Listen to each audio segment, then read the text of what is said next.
Okay, now let's look at example 1.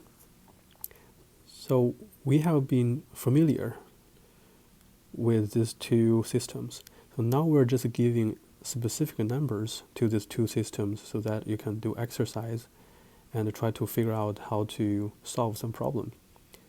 Okay, in this case, we have been given that the TD, the torque added to the end D, is 300 Newton meter.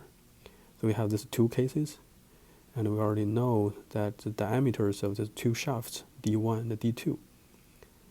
And other constant has been given, the dimensions have been given, and we also know that the number of teeth in gears B and C are 60 and 20 respectively. So you're just requested to determine the angle of a twist at D, the phi D, in these two different cases. Okay, now please pause the video and take 1 minute to think about how to solve this problem. I suppose that you already paused it for 1 minute, so now let's go through this problem together. First of all, as usual, I will ask you one question. What are we determining? As shown here, right, we are determining phi D.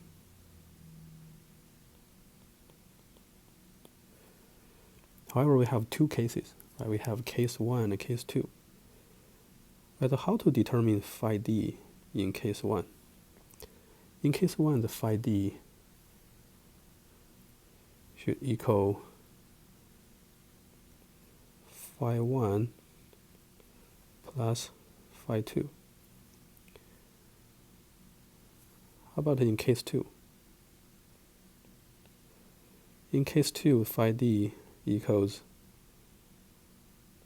phi 2 minus gear ratio by phi 1. Right? You can see that no matter in which case,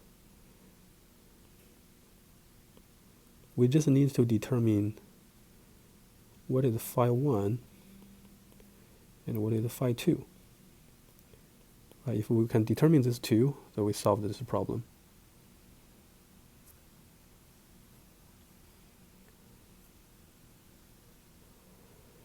Then phi 1, we have the equation already. Phi 1 equals T1 L1 over G1 J1.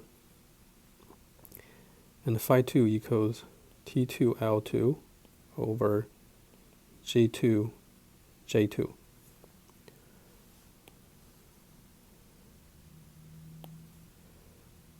So look at here. And if you read the statement again, so you will figure out that actually in this TLGJ, we already know a couple of them. So we can list these conditions here. So if you read it through, you will see that T1 equals 500 millimeter, and G1 equals 77 gigapascal, or 77,000 MPa. And the J1 is not given, but we can calculate it directly from the diameter. Right? It's a pi over 32 by D1 to the fourth. And the D1 is 35 mm here. So this result will be 147,300 millimeter to the fourth. In the same way, we can list T2, that is 350 millimeter. Then G2 equals G1. Right, then J2 equals pi over 32 by D2 to the fourth. And D2 is right here, 25 millimeter. And this result will be 38,300 350.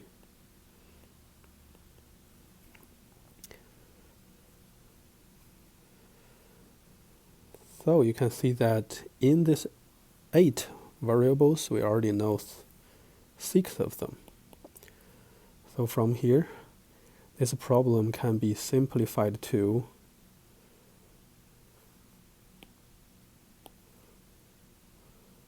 what is T1 and what is T2. Right? If we can determine T1 and T2, then this problem will be solved. Then we'll just examine how to calculate T1 and T2 in case 1 and case 2 respectively.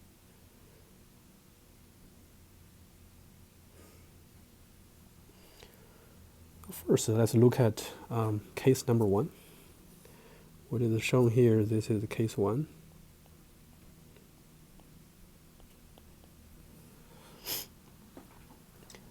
Okay, in case 1, what is the first step to calculate a T?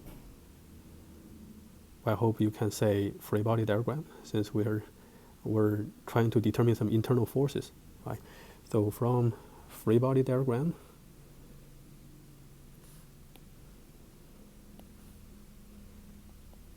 of shaft 2 first. Shaft 2 first.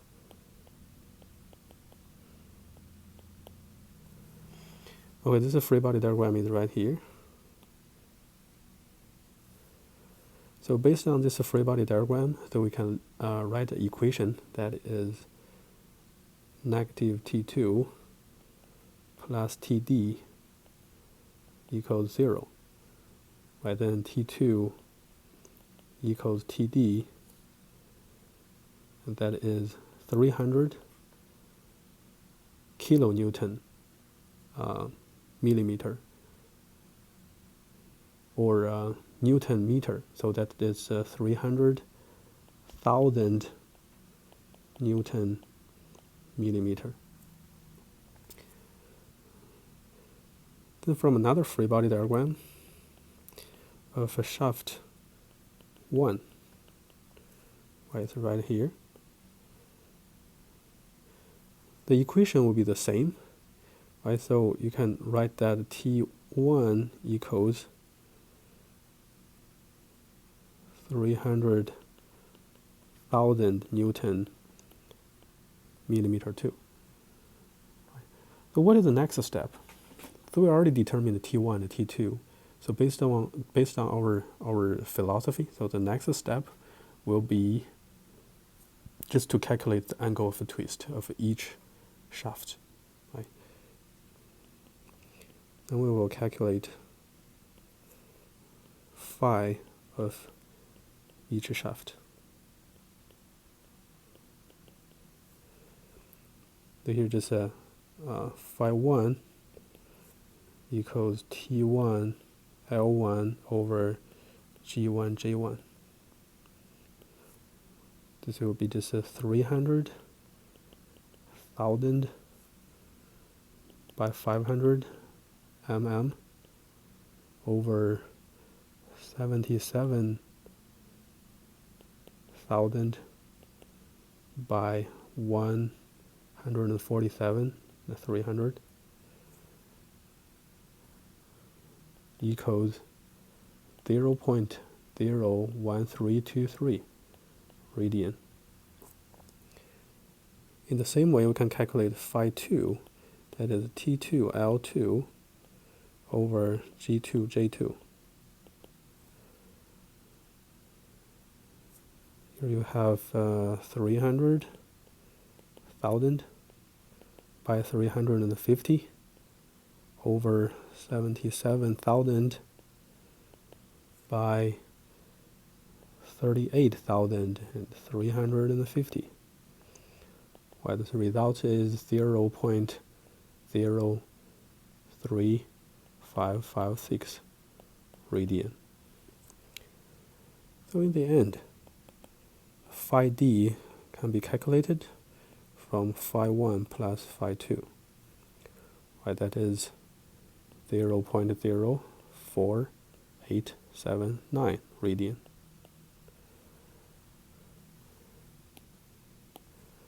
Okay, this is the phi d in case 1. So then let's look at case 2.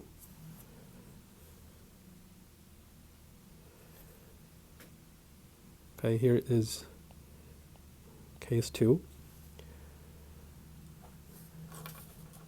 Again, our first step will still be free body diagram, right? So let's do a free body diagram of shaft 2 first, right? So you can see that the T2, the free body diagram is right here. So you can list the equilibrium equation. You can see that T2 equals TD, and that is 300,000 Newton millimeter.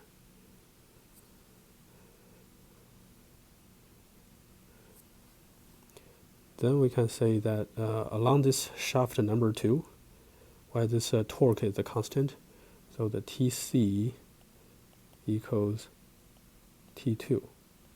That is 300,000 Newton millimeter. And this is our rule number 5.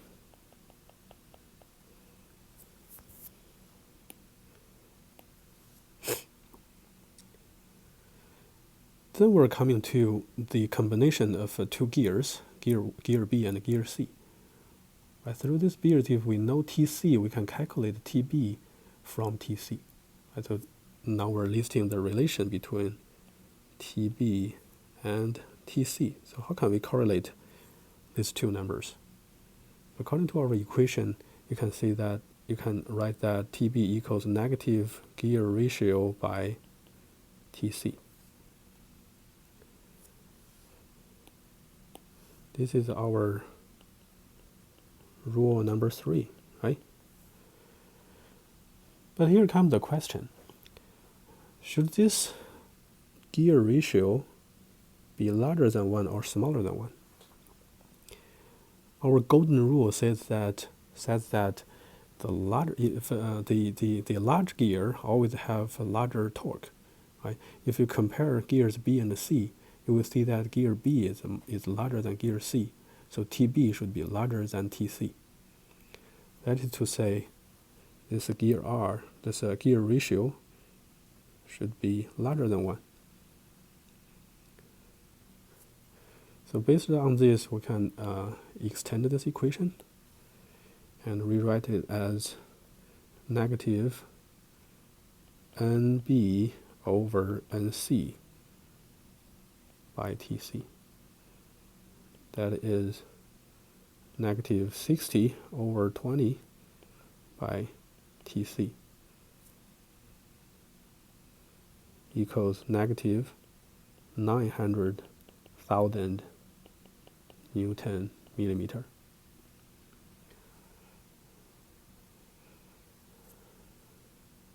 Then just look at shaft number 1.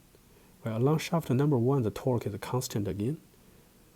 Well, that is our rule number 5.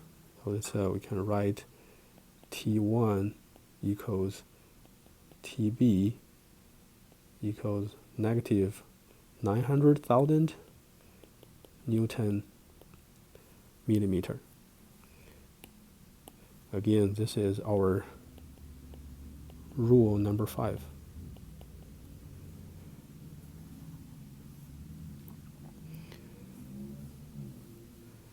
So what is our next step?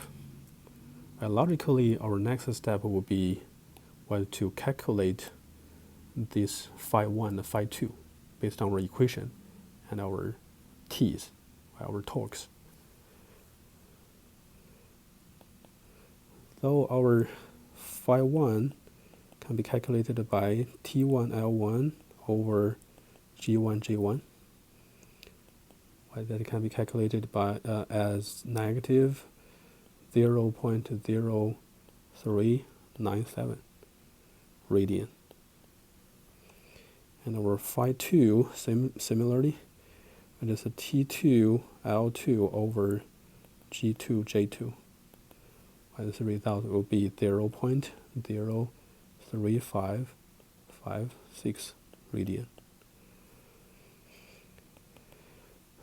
So the phi d in case 2 can be calculated from phi 1 and phi 2. Right, this time is not phi 1 plus phi 2. Right, we have another equation that is phi 2 over gear ratio by phi 1. That is 0.03556 minus 60 over 20 negative 0.0397. Okay, we will get 0.1546 radian. Okay, here is our final result in case number 2.